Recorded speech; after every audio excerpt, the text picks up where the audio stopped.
Warning: the following alternate universe audio reading contains spoilers for the final moments of Generation Loss, including scenes from the choice and sensitive topics such as death, empalement, and injuries. We recommend that you click away if you are sensitive to these triggers, or if you have not yet watched Generation Loss / The Founder's Cut. You will find spoilers ahead unless you pause the video here, watch it, and then come back here once you've seen it. You have been warned. Enjoy.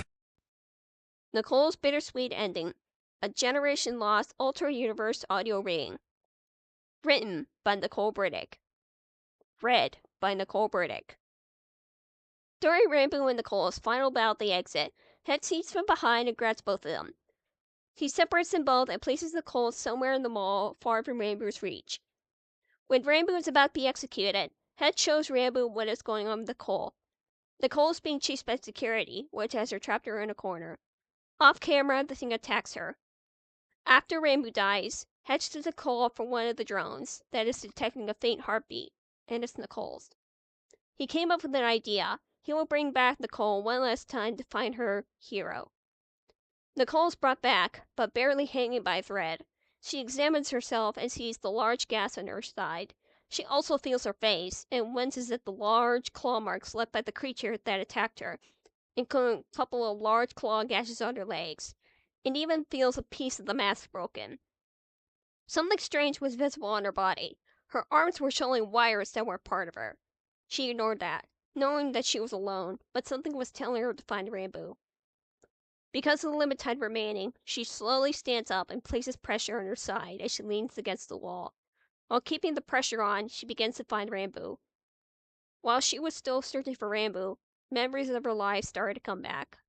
She begins to remember something about the heart of the facility where she and Rambo used to be, so she heads towards it.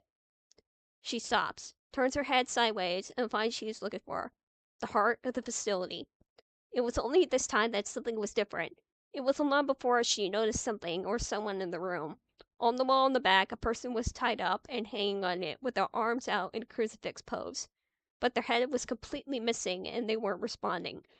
As she saw the person hanging on the wall, she realized it was Rambo. As she approaches the entrance, she stops. When she sees them, the only family she has, she leans against the doorway, trying to understand what happened to them. Upon entering, she walks forward. As she passes the control panel, her knees buckle knowing that she had little time and energy left. She let herself fall on her hands and knees, holding the wound on her side as she falls. She crawls on her hands and knees to the floor, but not for long before she feels her soul fall to the ground. With her remaining strength, she drags herself as far as she could and then stopped. It was just far enough to touch one of Rambo's shoes.